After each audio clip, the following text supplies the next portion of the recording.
Hello दोस्तों, अगर मेरी वीडियो पसंद आए तो लाइक, कमेंट, शेयर और सब्सक्राइब कर लेना। एपिसोड 38। बिल्लू काका जानकी के सवाल का जवाब देते हुए कहते हैं, हाँ बड़ी मालकिन, खबर पक्की है, यक्षिणी आजाद हो गई है और इस बार उसने आते से ही किसी ऐसे वैसे को शिकार नहीं बनाया, बल्कि अपने रोंगामुचा गांव के सरपंच रत्रपाली के बेटे मोहित को बनाया है। रजनी अपना मुंह फाड़ते हुए कहती है, क्या बात कर रहे हो बिल्लू काका? आप उस मोहित की बात कर रहे हो ना, जिसके रिश्ते की बात एक बार मोहिदिता के साथ चली थी, पर उसकी मोहित ने मना कर दिया था कि ये कहकर कि आपकी बेटी काली है, इसलिए मैं उससे शादी नहीं कर सकता। कल मुहे ने खुद का चेहरा तो देखा नहीं, खुद की सूरत तो ड्रामा जैसी थी। आया बड़ा मेरी बेटी को काला बोलने वाला, अच्छा ही हुआ यक्षिणी ने उसे मार दिया। रजनी मन ही मन फुसफुसाते हुए धीरे से कहती है, वरना मैं उसे अपने काले जादू से मार देती। जानकी रजनी को टोकते हुए कहती है, ये तुम कैसे बातें कर रही हो रजनी? भले ही मोहित कैसा भी इंसान हो, पर जान जान होती है। ये क्षणी उसे मारकर ठीक नहीं किया, पता नहीं क्या मिलता है उसे मर्दों को मारकर। बिल्लू काका और बातें बताते हुए कहता है, हमें तो सुने हैं कि कोई नई इंस्पेक्टर आई थी, क्या नाम है उसका? बड़ी कठिन नाम है, हमसे तो लिया भी नहीं जाता। हाँ, वरनसनी यही नाम था उसका, इंस्पेक्टर का। वही तहकीकात कर रही थी इस केस की, वो शहर से आई है ना, इसी यक्षिणी पर यकीन है नहीं कर रही थी, पर देखा नहीं बड़ी मालकिन, उसे भी यकीन हो जाएगा जल्दी ही, जब आने वाली माउस को यक्षिणी किसी को अपना दूसरा शिकार बनाएगी। जैसे ही बिल्लू काका ये बात बोलते हैं, जानकी मन में युग का ख्याल आने लग जाता है और वो घबराते हुए कहती है, मेरा बेटा युग, वो ठीक तो है ना बिल्लू काका? उसे तो यक्षिणी ने कुछ नहीं किया। हाँ बड़ी मालकिन, युग बेटा ठीक है, उन्हें कुछ नहीं हुआ है, आप उनकी फिक्र मत कीजिए। जानकी डरते हुए कहती है, मुझे युग को यहाँ पर बुला लेना चाहिए, उसकी जान खतरा है, वो उसी गिरवी कोठी के अंदर है जहाँ यक्षिणी रहा करती थी।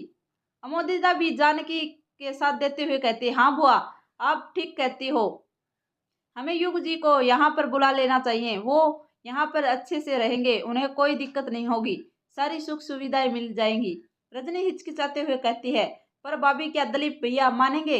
आपने देखा था ना वो कितना गुस्सा करते थे सिर्फ युग के यहाँ पर आने से। मुझे तो नहीं लगता कि वो युग को अब यहाँ पर आने देंगे, ऊपर से अब तो यक्षिणी भी आजाद हो गई है, वो तो और गुस्से में होंगे। जानकी रजनी की बात का कुछ जवाब देते उससे पहले ही वहां पर भागते भागते वंदना आ जाती है। वंदना ने हमेशा की तरह सफेद साड़ी पहनी हुई थी और वो पागलों की तरह यहाँ से वहां भाग रही थी।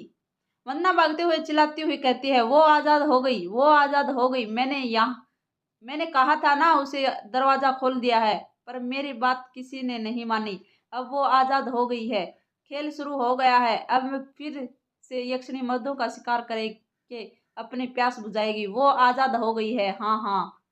यही सब बड़बड़ाते हुए वंदना यहाँ से वहां भाग रही थी।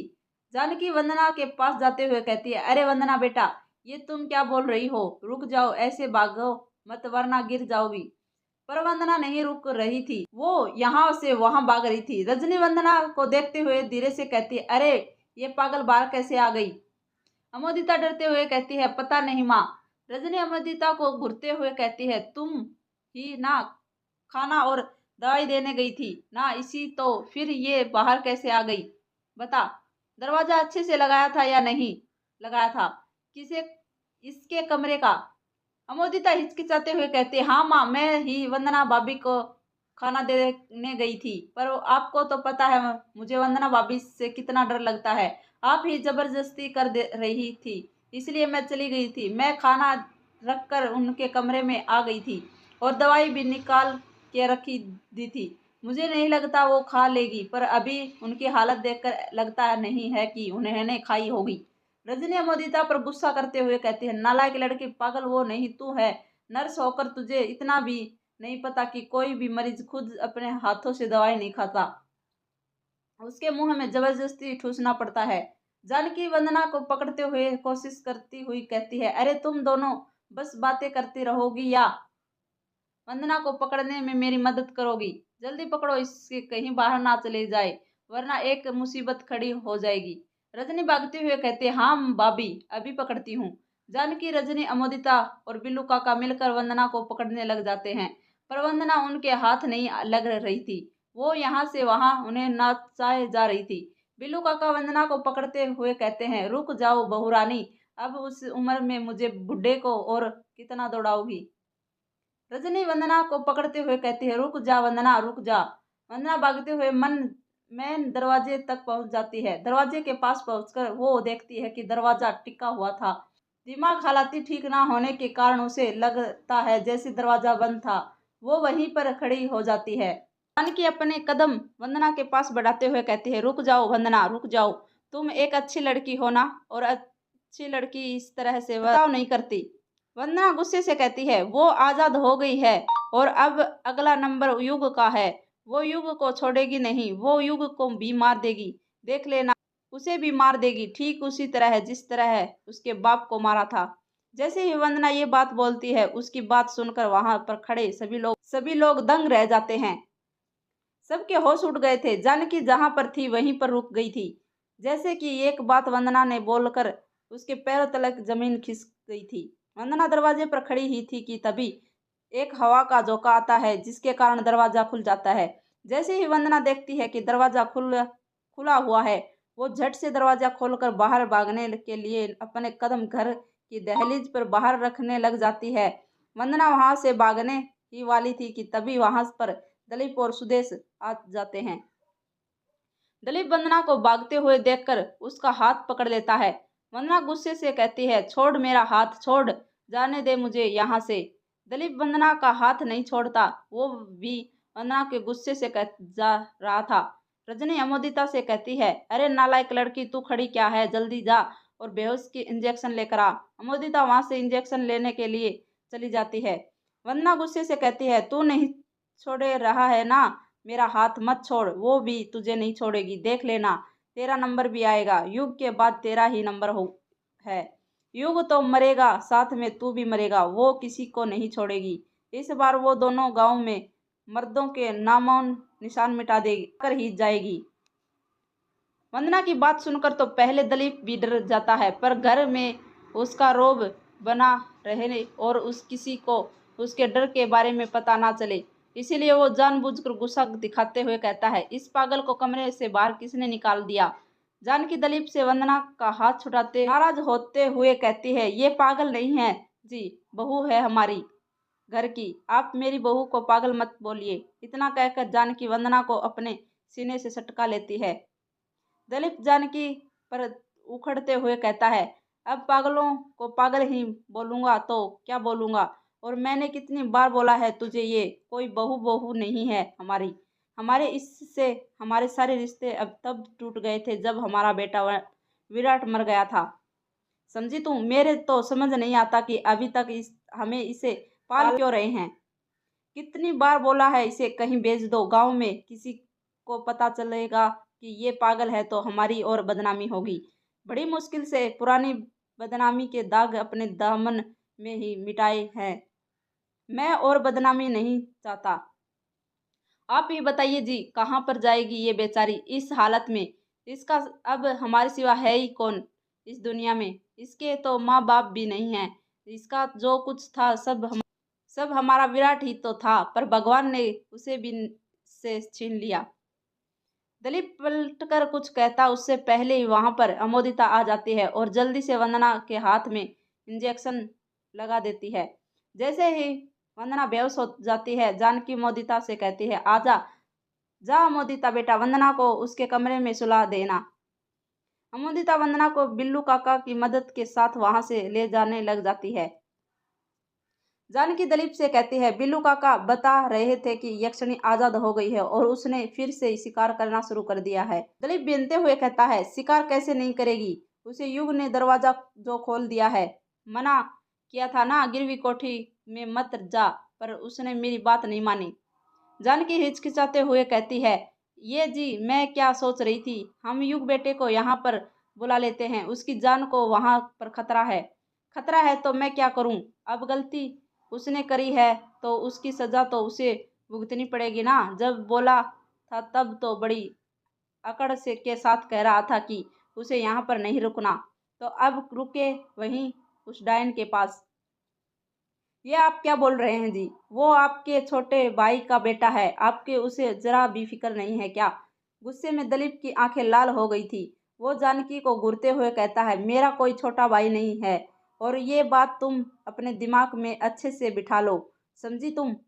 और यदि तुम्हें भी युग की इतनी फिक्र है तो तुम भी उसके पास चली जा, पर उसके यहाँ पर लाने की सोचना भी मत। मैं अब उसका चेहरा तक नहीं देखना चाहता। जिस तरह उसके बाप से सारे रिश्ते तोड़े थे, उससे भी तोड़ देते हैं अब। इतना कहकर दिलीप गुस्से गुस्से में अपने कमरे की ओर जाने लग जाता है। इस तरफ युग और उसके दोस्त गिरवी कोठी में पहुंच गए थे और उसके कमरे के अंदर बिस्तर पर बैठे हुए थे। शाम के 6 बज गए थे, पर उनके दिमाग में अभी तक एक भी आइडिया नहीं आया था कि वो कैसे यक्षिणी को छुटकारा पाए। जैसे जैसे शाम होती जा रही थी, कोठी के अंदर मच्छर भिनभिनाने लग रहे थे। कायर कछुए को घूरते हुए कहता है, ये मरा तीसवा। कायर कछुए को घूरते हुए कहता है, तू ये क्या जब से मच्छर मार रहा है? हमें क्या यहाँ मच्छर मारने आए हैं? मच्छर नहीं मारूं तो क्या करूं? देख नहीं रहा कितने भिनभिना रहे हैं? कहीं ऐसा ना हो यक्षिणी के हाथों मरे से पहले हम लोग इन मच्छरों को काटने से मर जाएं। तू ऐसा क्यों बोल रहा है कछुए? उस यक्षिणी से छुटकारा पाने का बिना कोई रास्ता निकाल ही लेंगे हम, देखना। क्या रास्ता निकाल लेंगे यार? सुबह से शाम हो गई है पर अभी तक कुछ नहीं सोच पाई। युग और अभिमन्यु चुपचाप बैठे हुए थे, क्योंकि वो ये सोच रहे थे कि अब आगे क्या करना है, कैसे यक्षिणी से छुटकारा पाना है। कछुआ अपनी नजर कमरे के चारों तरफ फिराते हुए कहता है, यार मुझे तो ना अब यहाँ पर रहने से भी डर लगता है। अभिमन्यु पूछता है, डर लग रहा है पर क्यों? भूल गए गिरवी कोठी यक्षिणी का दूसरा ठिकाना था, यदि वो यहाँ पर आ गई तो? युग कहता है, वो यहाँ पर नहीं आएगी। कछुआ हैरानी के साथ पूछता है, क्यों? तू कैसे कह सकता है कि वो यहाँ पर नहीं आएगी? वो क्या तुझे बता के गई है? युग सोचते हुए कहता है, बताकर तो नहीं गई, पर जैसा कि तुम लोगों ने बताया था कि यक्षिणी सिर्फ पूर्णिमा और माउस की रात ही शिकार किया करती थी, तो पूर्णिमा के 15 दिन बाद माउस आती है, तो यदि वो अपने वादे की पक्की होगी तो अगला शिकार वो माउस की रात में ही करेगी। अभिमन्यु युग की बात से सहमत होते हुए कहता है, वैसे देखा जाए तो युग की बातें भी परफेक्ट हैं। मतलब हमारे पास भी 15 दिन हैं। उससे पहले पहले हमें कुछ ना कुछ जरूर करना पड़ेगा, वरना गांव वालों और हमारी जान का खतरा है। कायर अपने सर पर हाथ रखते हुए कहता है, पर क्या करना है यार, वही तो समझ नहीं आ रहा। ये यक्षिणी कौन है, कुछ पता ही नहीं चल रहा। आखिर ये चाहती क्या है? क्यों सिर्फ मर्दों को ही मारती है, औरतों को क्यों नहीं? और यदि मर्दों को ही मारना है तो सीधे सीधे मार दे, उनके साथ संभोग करके बाद ही क्यों उन्हें मारती है? कछुआ अपने चेहरे की मुस्कान लाते हुए कहता है, यार मुझे तो लगता है यक्षिणी को कैरेक्टर कुछ ढीला है। ये वैसिया होंगी पहले के जमाने की। अभिमन्यु कछुए पर गुस्सा करते हुए कहता है, ये कछुए कैरेक्टर यक्षिणी का नहीं बल्कि तेरा ढीला हो गया है, समझा तू? बोलने से पहले जरा कुछ सोच तो लिया कर कि किसके बारे में बोल रहा है और क्या बोल रहा है। तुझे पता है ना, यक्षिणी दूसरे लोक से आई है और वो किसी देवी की तरह थी, फिर भी तू उसके बारे में ऐसी गंदी बातें कर रहा है। ऐसा नहीं बोलूं तो क्या बोलूं, तू ही बता दे, क्या क्यों वो मर्दों के साथ संभोग करके उन्हें मार देती है? और तुझे किसने बताया दिया कि वो देवी की तरह थी? कछुए की बात सुनकर अभिमन्यु चुप हो जाता है, क्योंकि उसके पास कछुए का सवाल का जवाब नहीं था। कायर उन दोनों की बक बक सुनकर रहा था कि उसे की नज़र टेबल पर रखे टाइपराइट पर पड़ती है। वो उस टाइपराइट के पास जाते हुए कहता है, अरे ये टाइपराइट कब खरीद लिया तुम दोनों ने? कल तक तो यहाँ पर नहीं था। वाह यार, बढ़िया टाइपराइट है, मस्त चमक रहा है। अच्छा हुआ ले लिया, अब मैं भी इस पर ही अपनी शायरियाँ टाइप किया करूँगा। टाइपराइट पर टाइप करने से अगले एक अलग ही फील आता है। यूँ कहता है, अरे टाइपराइट हमने खरीदा नहीं है बल्कि मेरे पापा का है। अभिमन्यु फटाक से कहता है, अरे इस टाइपराइट की एक बात तो मुझे हमें बतानी ही भूल गए। कायर हैरानी के साथ पूछता है, कौन सी बात? अभिमन्यु कायर और कछुए को सब कुछ बता देता है कि कैसे वो टाइपराइट अपने आप रात में आवाज कर रहा था और कैसे उन्हें उस कमरे से बाहर निकाला जो पेज टाइप किए हुए उन्हें मिले थे, वो भी दिखा देते हैं। सारी बात सुनने के बाद कायर कहता है, मतलब तुम्हारे कहने का मतलब है कि ये जो पेज टाइप हुआ है इसी यक्षिणी ने मोहित का शिकार किया है? अभिमन्यु कहता है, हाँ यार, और नहीं तो क्या, वरना तू ही देख, जिस आदमी का इस कहानी से जिक्र था उसी को हुलिया हुबू भी वही मोहित से मिलता है और उसकी लाश भी वैसी ही मिली है जैसे कहानी में लिखी हुई है। कायर बेफिक्र होकर कहता है, इसमें इतना शॉक्ड होने वाली क्या बात है, ये तो आम बात है। युग अपना मुंह फाड़ते हुए कहता है, क्या कहा, आम बात है? तुझे ये आम बात लगी? हाँ, और नहीं तो क्या, वो राइटर नहीं हो ना, इसलिए तुम्हें अब पता नहीं है। मैं बताता हूँ, एक राइटर वही लिखता है जो किसी फ्यूचर में होने वाला होता है या फिर हो चुका होता है। जैसा कि तुम दोनों ने अभी भी बताया मुझे, युग का पापा यक्षिणी पर एक किताब लिख रहे थे। हो सकता है कि ये किसी उसी किताब का ड्राफ्ट के पेज हो। उन्होंने मरने से पहले ये कहानी टाइप कर रही होगी और बाद में वह कहानी सच हो गई होगी, क्योंकि कभी कभी लिखा हुआ सच हो जाता है। ये एक पॉसिबिलिटी भी हो सकता है। अभिमन्यु कायर को सहमत होते हुए कहता है, वैसे तेरा कहना ठीक है, ऐसा हो सकता है हमें ही इस बात को कुछ ज़्यादा सीरियसली ले लिया था। कमरे में वापस से खामोशी छा जाती है।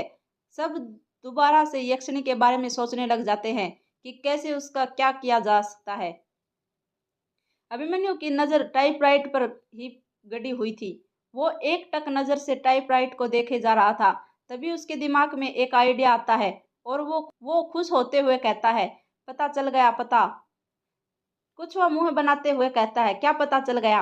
अभिमन्यु कहता है, यही यक्षिणी के बारे में। अभिमन्यु कहता है, यही यक्षिणी के विपाशा के बारे में कैसे पता लगाया जा सकता है? युग झट से पूछता है, कैसे? धन्यवाद दोस्तों, अगर मेरी वीडियो पसंद आए तो लाइक, कमेंट, शेयर और सब्सक्राइब कर लेना।